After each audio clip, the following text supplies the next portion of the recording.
Farmers ബഡ്ഡിയിലേക്ക് സ്വാഗതം. ഞാനിപ്പോൾ നിങ്ങളോട് സംസാരിക്കാൻ പോകുന്നത് കന്നുകാലികളിൽ കാണപ്പെടുന്ന അകിടുവീക്ക രോഗത്തെക്കുറിച്ചാണ്. ക്ഷീരകർഷകന് വളരെയേറെ സാമ്പത്തിക നഷ്ടം ഉണ്ടാക്കുന്ന ഒരസുഖമാണ് കന്നുകാലികളിൽ ഉണ്ടാകുന്ന അകിടുവീക്കം. സാധാരണയായി തൊഴുത്തിൻ്റെ തറ, കറവക്കാരൻ്റെ കയ്യ് എന്നിവയിലൂടെ രോഗാണുക്കൾ അകിട്ടിൽ കടന്നുണ്ടാകുന്ന അസുഖമാണിത്. ബാക്ടീരിയങ്ങളോ ഫംഗസിനെ തെറ്റിപ്പെട്ട രോഗാണുക്കളോ ആകാം ഈ രോഗമുണ്ടാക്കുന്നത്. അകിട്ടിൽ കടന്നുകൂടുന്ന രോഗാണുക്കൾക്ക് വളർന്നു വരികാനുള്ള ഏറ്റവും നല്ല മാധ്യമമായി പാല് പ്രവർത്തിക്കുന്നതിനാൽ വളരെ വേഗം രോഗം മൂർച്ഛിക്കാനുള്ള പ്രവണതയാണ് ഇതിനുള്ളത്. രോഗബാധ ഉണ്ടായാൽ പെട്ടെന്ന് തന്നെ അകിട്ടിൽ നീർവീക്കമുണ്ടാവും, പാലിന് ഉപ്പുരസമുണ്ടാകും, അതുപോലെ തന്നെ പാലിന് നിറവ്യത്യാസം വരുന്നതാണ്. പാല് പിരിഞ്ഞ് കട്ടയായിട്ട് അകിടിൽ നിന്നും വരുന്ന അവസ്ഥയുണ്ടാവും. തുടർന്ന് അകിടിന് കല്ലിപ്പുണ്ടാകുകയും പാൽ ഉൽപ്പാദനത്തിലുള്ള കഴിവ് പാൽ ഉൽപ്പാദന ഗ്രന്ഥികൾക്ക് നഷ്ടപ്പെടുന്ന അവസ്ഥ വരെ എത്തിച്ചേരുകയും ചെയ്യുന്നു. ചിലപ്പോൾ ഒരകിട്ടിലോ അതുമല്ലെങ്കിൽ ഒന്നിലധികം അകിടിലോ ഈ രോഗം വരാറുണ്ട്. കന്നുകാലികളുടെ തൊഴുത്ത് വളരെ വൃത്തിയായി സൂക്ഷിക്കുക. കറവയ്ക്ക് മുൻപേ അകിട് നേർത്ത പൊട്ടാസ്യം പെർമാംഗനേറ്റിലായതുകൊണ്ട് കഴുകി വൃത്തിയാക്കുക. കറവക്കാരൻ്റെ കൈകൾ സോപ്പും വെള്ളവും ഉപയോഗിച്ച് കഴുകുക എന്നിവ വഴി രോഗബാധ തടയാനാകും. കറവയ്ക്ക് ശേഷം നേർപ്പിച്ച പൊവിഡോനൈഡിൻ സൊല്യൂഷനിൽ മുലക്കാമ്പുകൾ മുക്കുന്നത് രോഗം വരാതിരിക്കാൻ സഹായിക്കുന്നതാണ്. ശരിയായ രോഗചികിത്സ നടത്തുവാൻ താമസം വരും തോറും പാലുൽപാദന കോശങ്ങൾ നശിച്ചുകൊണ്ടേയിരിക്കും. അതുകൊണ്ട് എത്രയും പെട്ടെന്ന് രോഗചികിത്സ നൽകേണ്ടതാണ്. ഒന്നിൽ കൂടുതൽ പശുക്കളുള്ള കൂട്ടിൽ അകിടുവീക്കം വന്ന പശുവിനെ ഏറ്റവും ഒടുവിലായിട്ട് വേണം കറക്കാനായിട്ട്. ഇനി അവയിൽ തന്നെ രോഗബാധയുണ്ടായ അകിട് ഏറ്റവും ഒടുവിലായിട്ട് വേണം കറക്കാനായിട്ട്. അകിടുവീക്കം വന്ന പശുവിൻ്റെ രോഗബാധയുള്ള ആ അകിട് ഏറ്റവും ഒടുവിലായിട്ട് വേണം കറക്കാനായിട്ട്. അപ്പോൾ ആ കറന്നെടുക്കുന്ന പാല് തൊഴുത്തിൽ വീഴ്ത്താതെ ദൂരെ മാറ്റി കളയേണ്ടതാണ്. ആൻറ്റിബയോട്ടിക്കുകൾ ഉപയോഗിച്ചുള്ള ചികിത്സാ രീതിയാണ് മോഡേൺ മെഡിസിനിൽ കാണപ്പെടുന്നത്. പ്രത്യേകിച്ചും ഒറ്റ ദിവസം കൊണ്ട് നീര് വരികയും വൈക്കോൽ നിറത്തിലുള്ള ദ്രാവകം അവിടെ നിന്ന് വരികയും ചെയ്താൽ നിശ്ചയമായും ഉടനെ തന്നെ വെറ്റിനറി ഡോക്ടറെ കണ്ട് ആൻറ്റിബയോട്ടിക് ട്രീറ്റ്മെൻറ്റ് നടത്തേണ്ടതാണ്. സാധാരണയായി കാണപ്പെടുന്ന അകിടുവീക്കത്തിന് പല നാടൻ ചികിത്സാ രീതികളുമുണ്ട്. അതിലൊന്നാണ് തുല്യ അളവിൽ നാരങ്ങാനീരും തേനും ചേർത്ത് അകിട്ടിൽ പെട്ടുന്നത്. തുല്യ അളവിലെ നാരങ്ങാനീരും തേനും ചേർത്ത് ഇടവിട്ട് അകിട്ടിൽ പെട്ടുന്നത് നല്ലതാണ്. 2.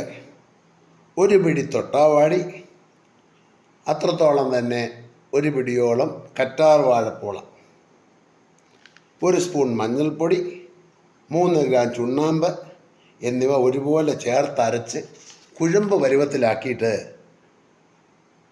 ദിവസം ഒരു നേരം വീതം 2-3 ദിവസം പുരട്ടുന്നത് ഈ രോഗബാധയിൽ നിന്നും പശുക്കളെ രക്ഷിക്കാൻ ഉതകുന്നതാണ്. ഇനി 3ാമത്തെ രീതി, തേന്, മുട്ടയുടെ വെള്ള, കറ്റാർവാഴയുടെ നീര്, കറുത്തവട്ട് എന്നിവ കുഴമ്പ് രൂപത്തിലാക്കി തുടർച്ചയായി അകിടിൽ പുരട്ടുക. ഇതൊരു ഫലപ്രദമായ രീതിയാണ്. ഇനിയും 5ാമത്തെ രീതി, നിലനാരകം, പച്ചമഞ്ഞൾ, ആര്യവേപ്പില എന്നിവ ചേർത്തരച്ച് 3 നേരം അകിട്ടിൽ പുരട്ടുന്നതും അകിടുനീര് കുറയ്ക്കുന്നതിന് സഹായിക്കുന്നതാണ്. അകിടുവീക്കം കുറയ്ക്കുന്നതിന് സഹായിക്കുന്നതാണ്. ഇനിയും അടുത്തതായി പറയാൻ പോകുന്നത് ഒരു കഷായം ഉണ്ടാക്കി കൊടുക്കുന്ന രീതിയാണ്. വയൽച്ചുള്ളി, തൊട്ടാവാടി, കൃഷ്ണതുളസി, ചിറ്റമൃത്, ചെറിയ ചുവന്നുള്ളി, വെളുത്തുള്ളി, ചുക്ക്, കുരുമുളക് എന്നിവ ചേർത്ത് ചതച്ച് 4 ലിറ്റർ വെള്ളത്തിൽ തിളപ്പിച്ച് 2 ലിറ്ററാക്കി ദിവസം 2 നേരം കഷായം വെച്ച് കൊടുക്കുന്നത് രോഗശമനത്തിന് നല്ലതാണ്. എന്തൊക്കെയാണത്?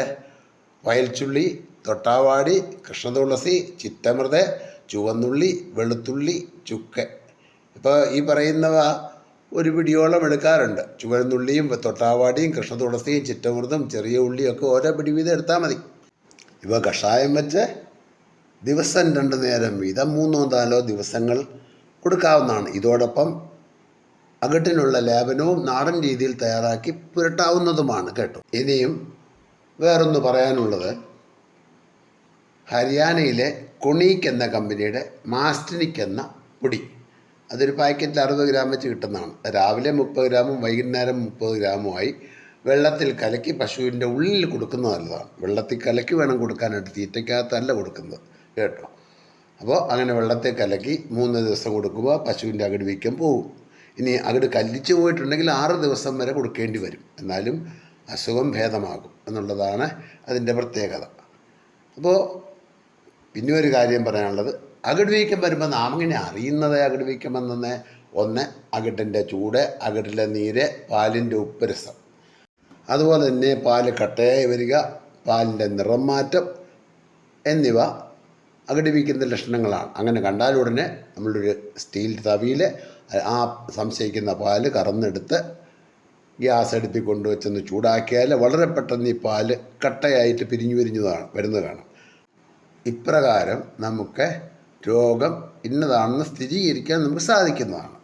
കൂടാതെ ഒരു പശുക്കൂട്ടിൽ അല്ല ഒരു കന്നുകാലിക്കൂട്ടിൽ സ്ഥിരമായി അവിടെ നിൽക്കുന്ന പശുക്കൾക്ക് മാറി മാറി അസുഖങ്ങൾ ഉണ്ടാകുന്നുണ്ടെങ്കിൽ നിങ്ങൾ ചെയ്യേണ്ടത്, ആ കൂട്ടിൽ നിന്നും പശുക്കളെ എല്ലാം ഇറക്കി മാറ്റി കെട്ടിയ ശേഷം പശുക്കൂട്ടിൽ അല്ല കാലിത്തൊഴുത്തിൽ വെള്ളമൊഴിച്ചിട്ട് ബ്ലീച്ചിങ് പൗഡർ നല്ലപോലെ ഇട്ട് അവിടെയെല്ലാം തൂത്ത് അവിടെ ആ തറയിൽ പിടിപ്പിക്കണം. അത് 1-2 മണിക്കൂറെങ്കിലും കിടന്ന തറയൊക്കെ ഒന്ന് ബ്ലീച്ച് ചെയ്ത് കഴിയുമ്പോൾ നല്ലപോലെ വെള്ളം പമ്പ് ചെയ്ത് ഈ പശുക്കൂട് നല്ലപോലെ കഴുകി വൃത്തിയാക്കി ഇടുക. അങ്ങനെ കഴുകി വൃത്തിയാക്കിയ ശേഷം വേണം പിന്നീട് എല്ലാ പശുക്കളെയും കയറ്റി കെട്ടാൻ. ഇങ്ങനെ വന്നു കഴിയുമ്പോൾ ആഴ്ചയിൽ ഒരു പ്രാവശ്യമെങ്കിലും ഇത് അനുവർത്തിക്കുമ്പോൾ സാവധാനം രോഗാണുക്കൾ നമ്മുടെ പശുക്കൂട്ടിൽ നിന്നും വിട്ടുമാറി പശുക്കൾക്ക് സുരക്ഷിതമായി നിൽക്കാനുള്ള അവസരമുണ്ടാകുന്നതാണ്. ഈ കാര്യം നിങ്ങൾ ചെയ്യേണ്ടതുമാണ്.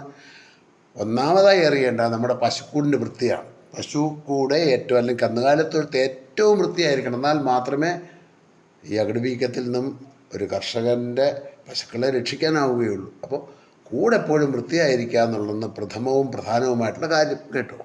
അകിട് വീക്കത്തെ പറ്റിയുള്ള ഈ ക്ലാസ് നിങ്ങൾക്ക് ഇഷ്ടപ്പെട്ടെങ്കിൽ നിങ്ങൾ ലൈക്ക് ചെയ്യുക, ഷെയർ ചെയ്യുക, സബ്സ്ക്രൈബ് ചെയ്യുക. ഈ ക്ലാസ് നിങ്ങൾക്ക് ഇഷ്ടപ്പെട്ടെങ്കിൽ നിങ്ങൾ ലൈക്ക് ചെയ്യുക, ഷെയർ ചെയ്യുക, സബ്സ്ക്രൈബ് ചെയ്യുക കേട്ടോ.